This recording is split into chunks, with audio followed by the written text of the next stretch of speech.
Now, Izwan, you're a last-minute parachute candidate. The previous selected candidate, ID Amin Yazid, was dropped less than a week ago, who was replaced by a previous representative, Shatiri Mansour, who was dropped less than a month ago. Why should voters choose you when the party can't even pick a candidate for a seat? Okay, a very good morning. Thank you for the question.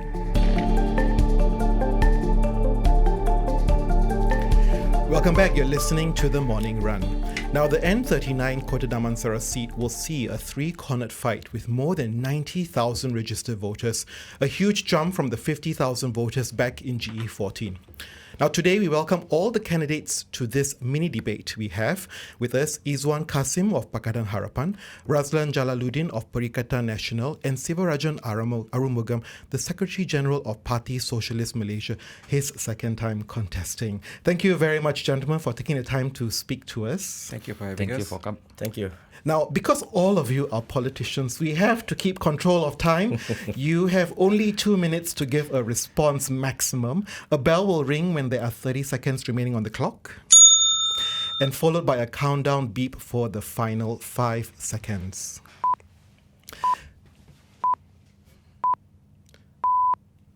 Very ominous there, like a heartbeat. So without delay, let's begin. And let me pose the first question to the Pakatan Harapan candidate. Now, Izwan, you're a last-minute parachute candidate. The previous selected candidate, ID Amin Yazid, was dropped less than a week ago, who was replaced by a previous representative, Shatiri Mansour, who was dropped less than a month ago. Why should voters choose you when the party can't even pick a candidate for a seat?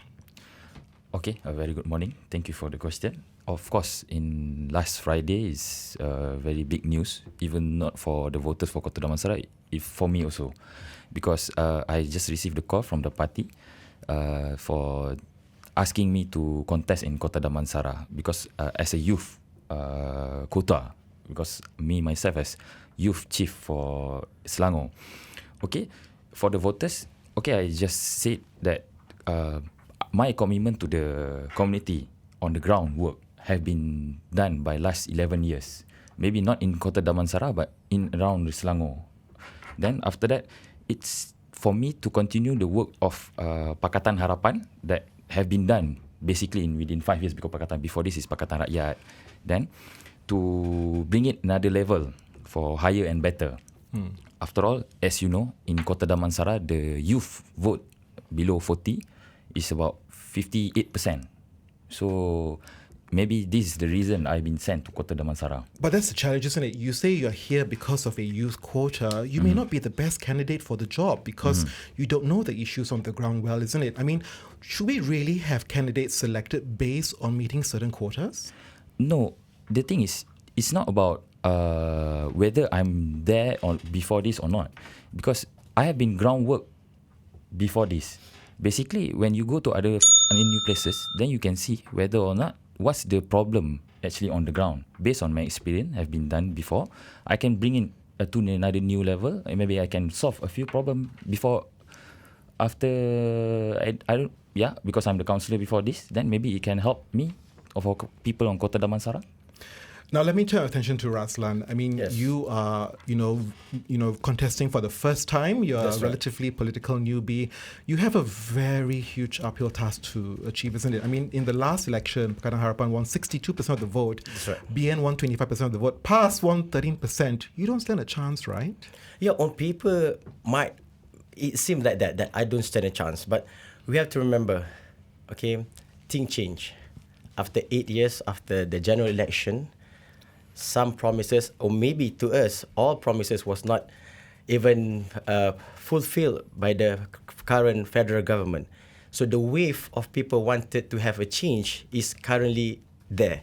So when I meet people on the ground, most of them are thinking and talking about changes. And they want to have these changes because they can't even believe in what has been said by the current federal government. I think it's very interesting you make this point that you sense frustration with the current government in driving change.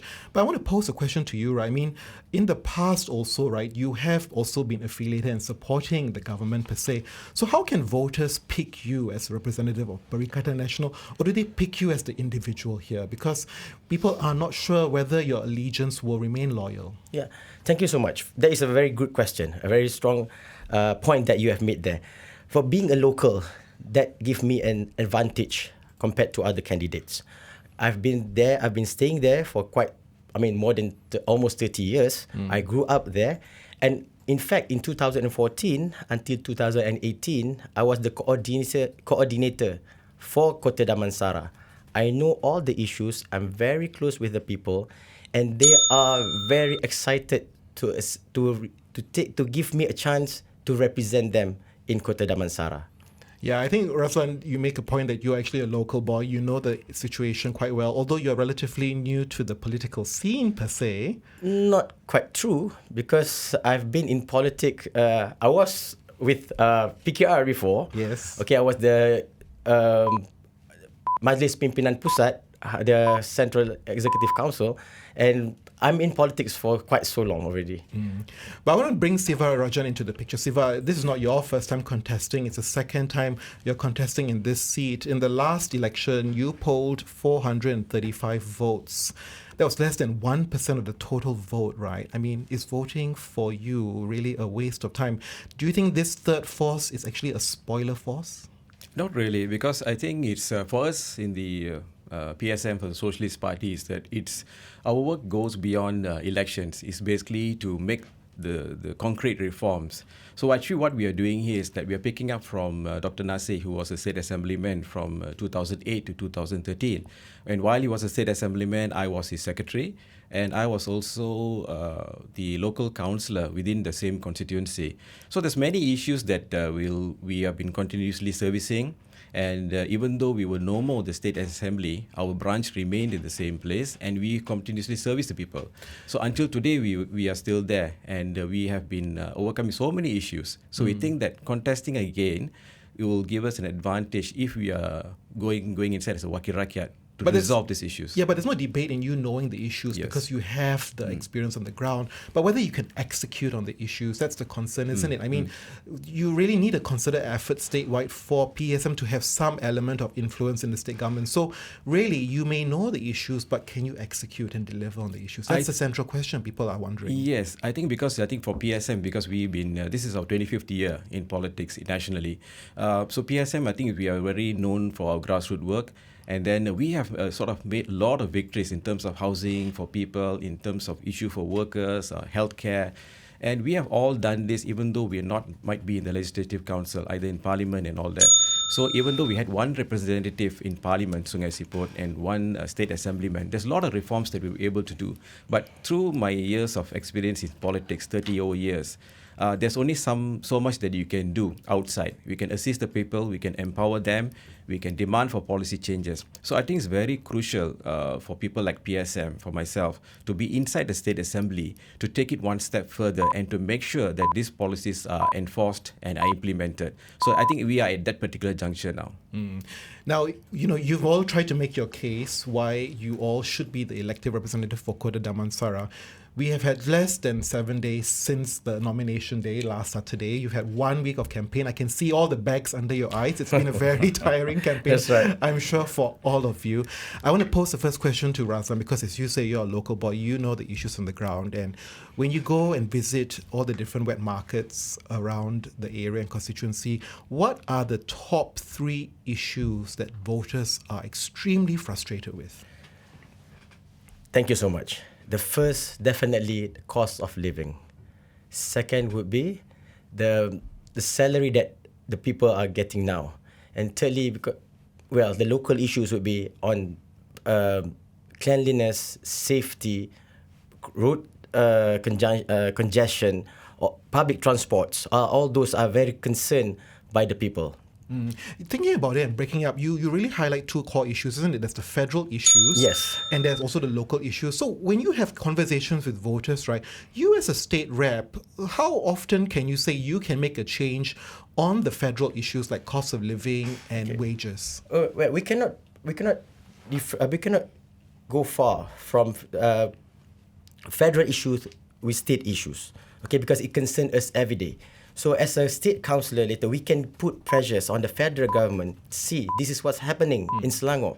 People in Selangor are suffering. The federal government need to do something to make sure that all people that staying in Selangor particularly to have their life, the cost of living for them being taken care of. And Izwan, when you speak to people, are they frustrated with your government in them not delivering the services that they want for, in them seeing lower cost of living issues? Are you feeling that frustration on the ground as well? Okay, we can see here, like you said, it's a more to federal issue. When I go to the ground, I will make sure that they understand. As me, representative for them, I will try to tackle all the local issue on the state level, because I make sure that they understand, they select me or they vote for me because of on what I can do. Yeah, so what do they expect you to do though? Do they expect you to do stuff on the state level or on the federal level? And what commitments are you willing to make to address these frustrations on the ground at the state level? Okay, for the state level, of course, the main issue is the infrastructure. That's the main issue. That's why I said I will make sure that I talk to them. What can I do? Because they need to be enlightened. What the state representatives mean. So that I won't say give a promise. Like I will make sure that the rice will go down until RM5.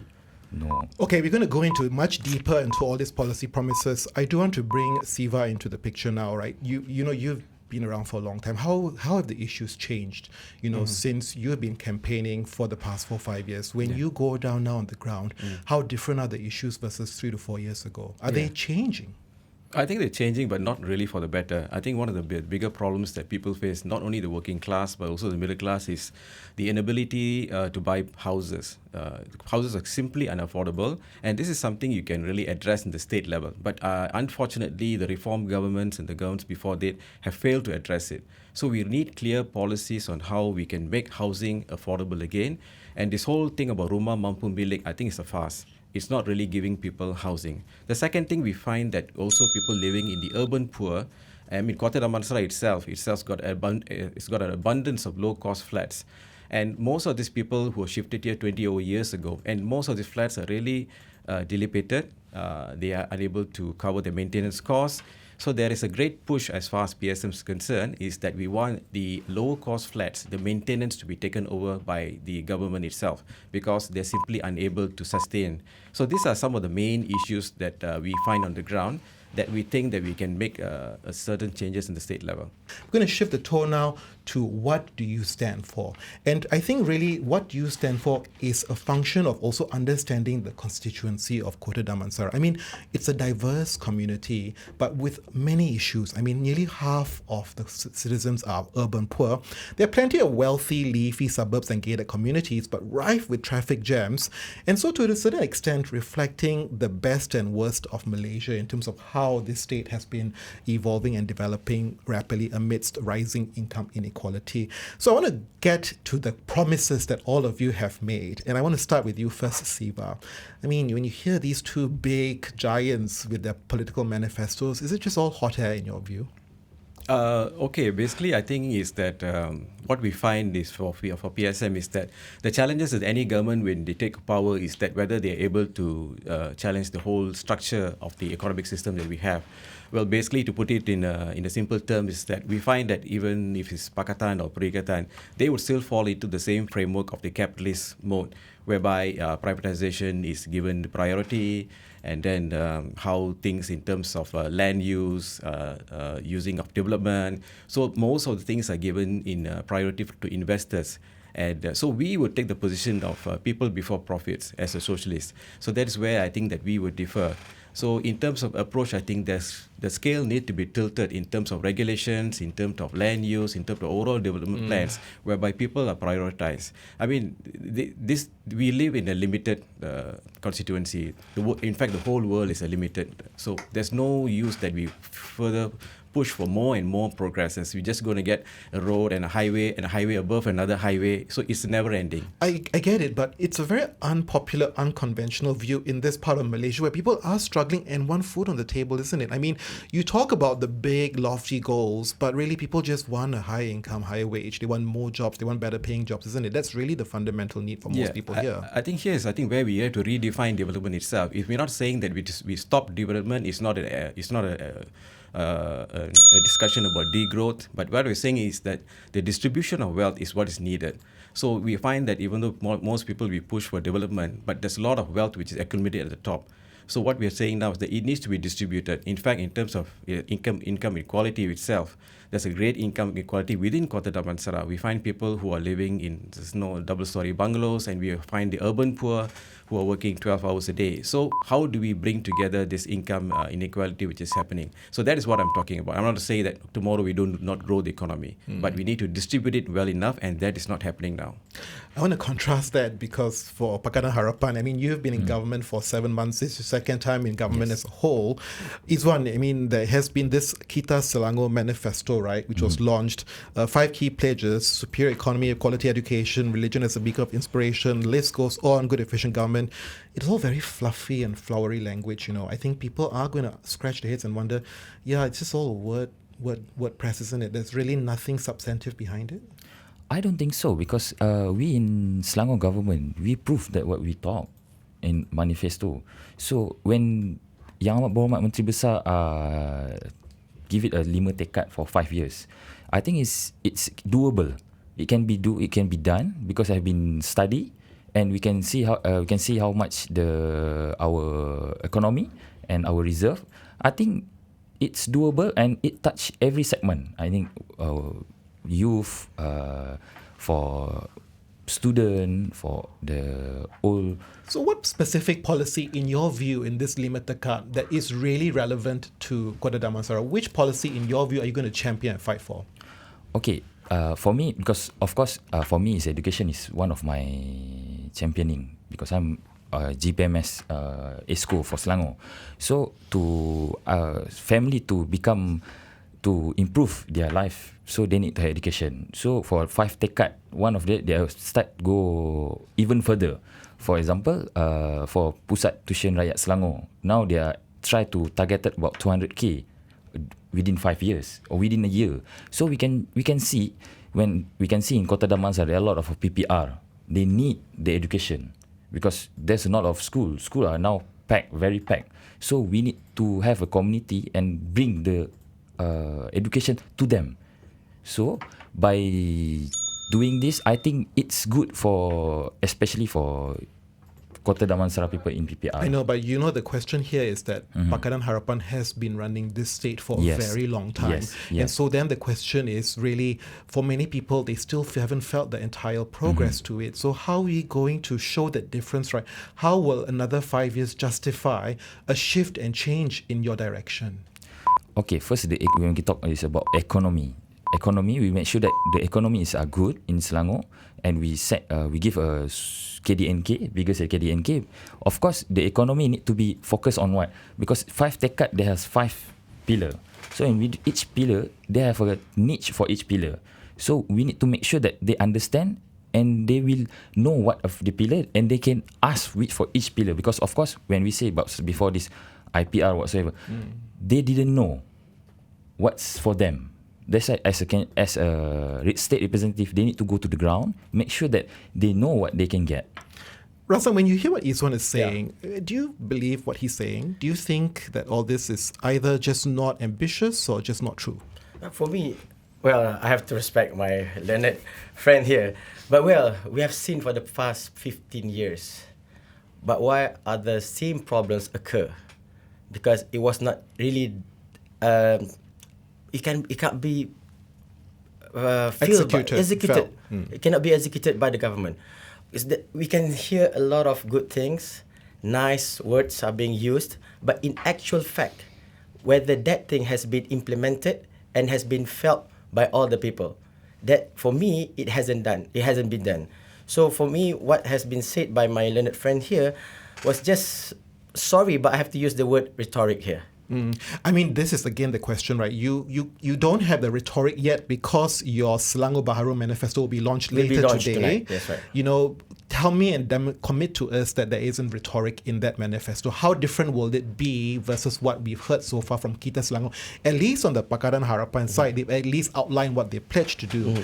Tan Sri Muhyiddin Yassin has said that your manifesto will be a game changer. How much game changing can it be? Well, I can't expose what will be presented by our Tan Sri Muhyiddin this tonight, but I'm sure it will be great and implementable because we have leaders who have experience before in the state government, such as Datuk Sri Azmin Ali. During his time, so many initiatives has been done and was felt by the people.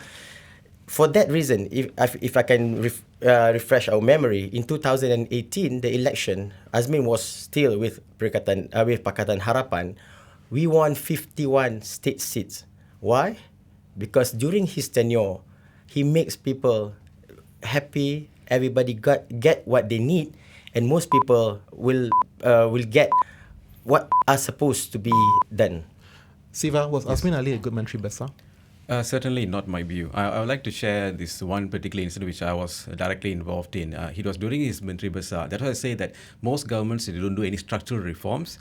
And we had a case where people were evicted forcefully because there were no clear land reforms done. And these people were actually living in a particular area for many, many years.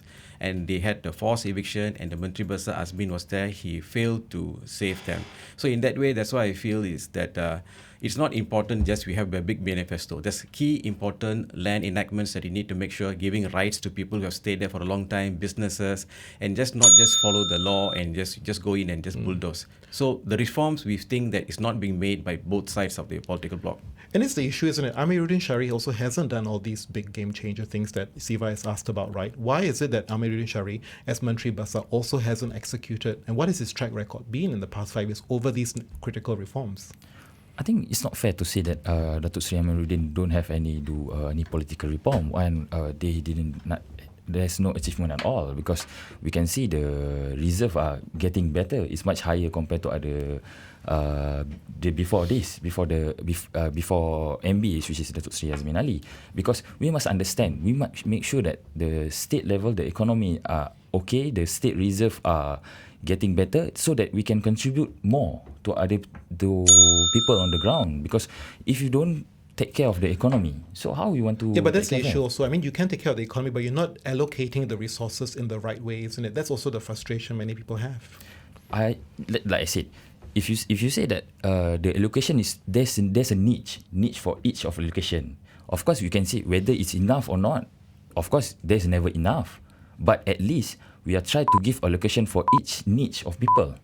And Razwan, from an allocation standpoint, right, how would Pakatan National change your allocation for the Selangor State Government? How will it be tangibly different versus what you've seen in the past 5 years? Okay, I like what Izwan said just now about the reserve. They are so proud of their reserve.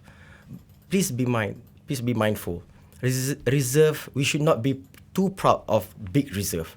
Reserve should be used as much as possible for the people. So the allocation for the people should be more, not the reserve. But now they are too proud on the reserve that they have made. So what are you going to do with the money? The money should be allocated as much as possible for the people.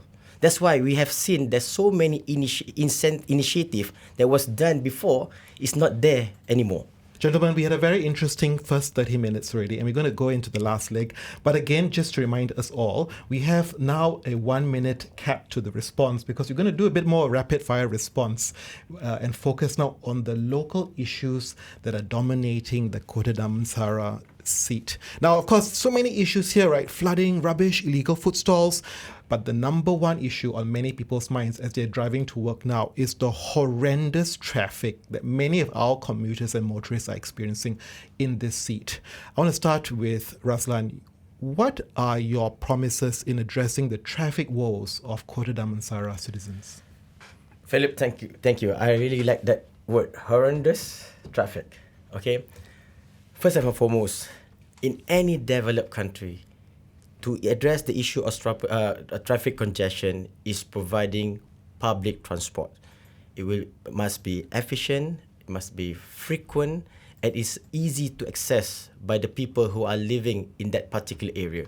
But what's happening now in Kota Damansara, currently we have few LRT stations, but it's still, the frequency is still insufficient.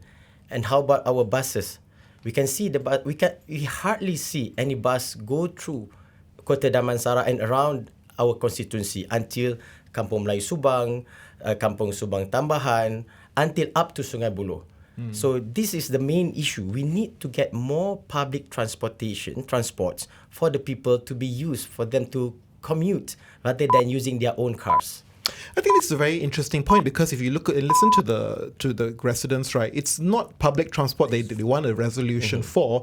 They actually want us to change the roads. They want to widen the roads. They want to improve certain access in the last mile, because here, the residents here are so fixated with the car. I mean, this is one of the biggest behavioral changes you want to drive, isn't it? How are we going to do that, though? When you talk about the people still want to use their car, why? Because there is insufficient public transports.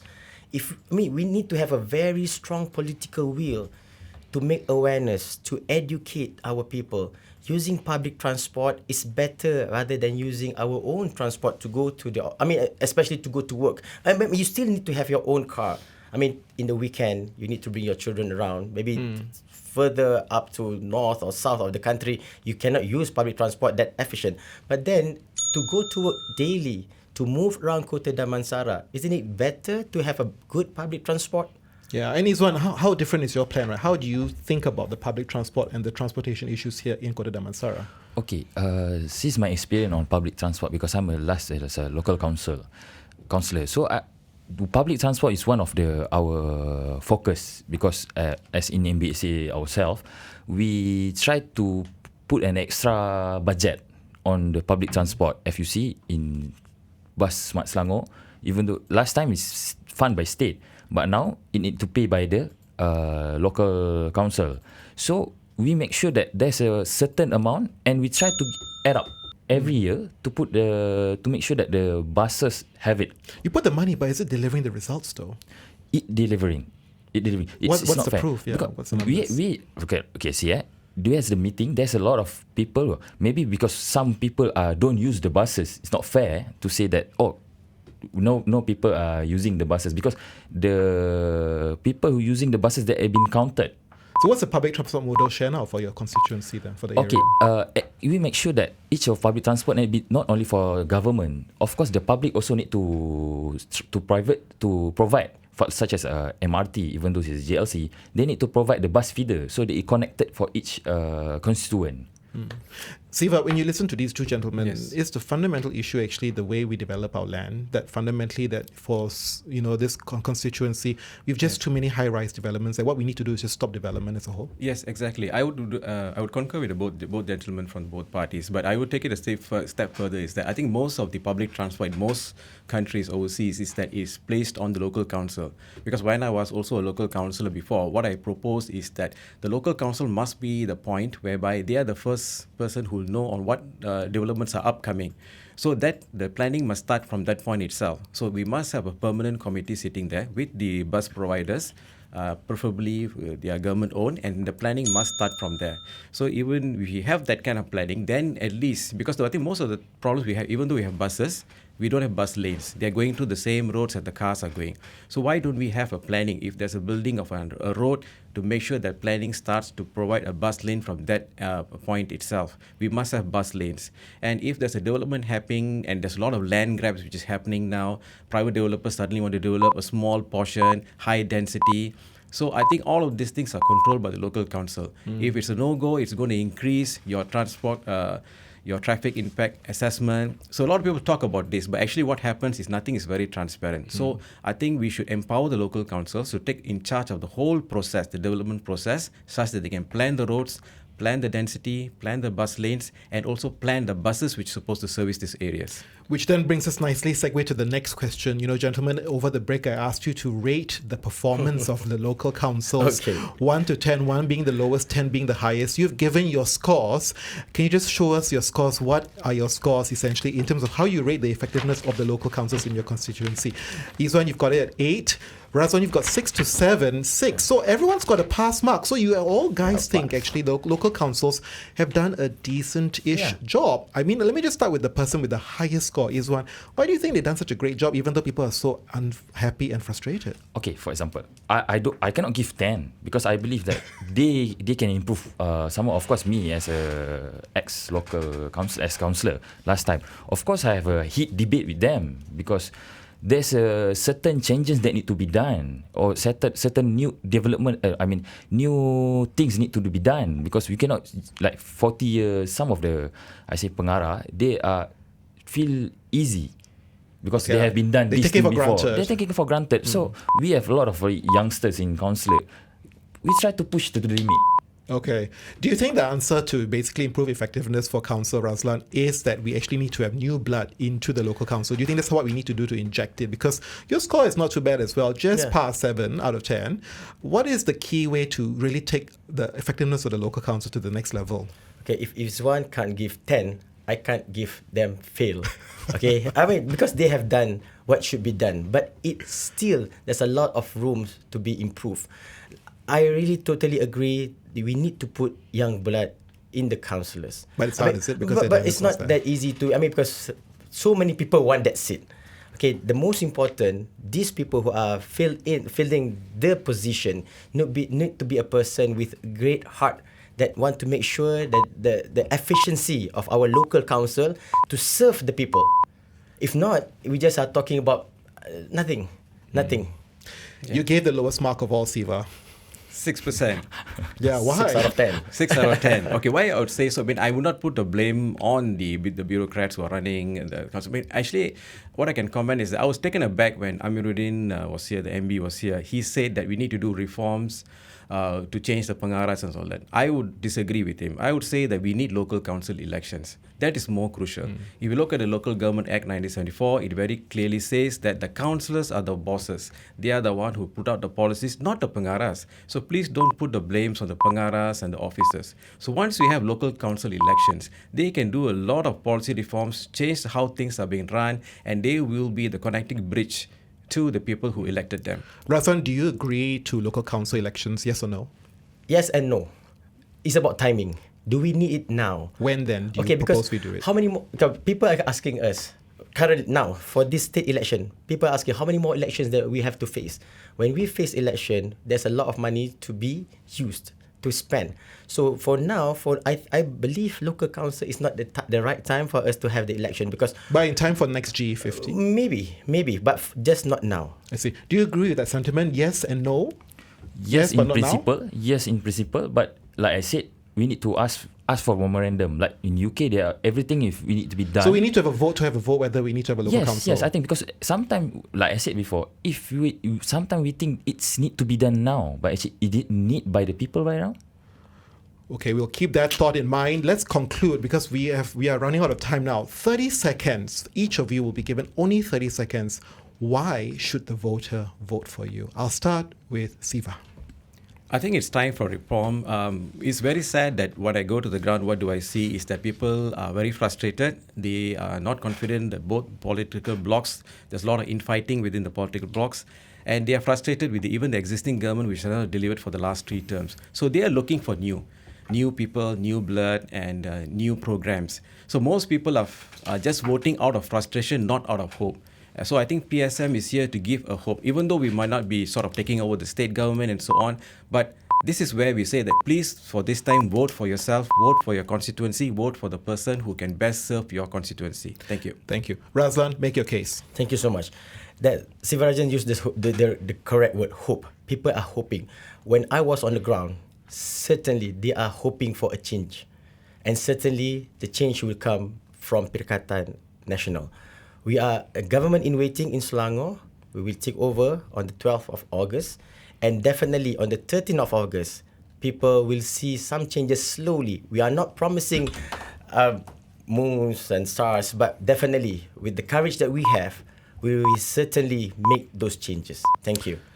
And Izwan, 30 seconds. Why is the constant the most vital need that will drive change? Both of them are saying about hope. Of course, I say they are hoping for me to do better.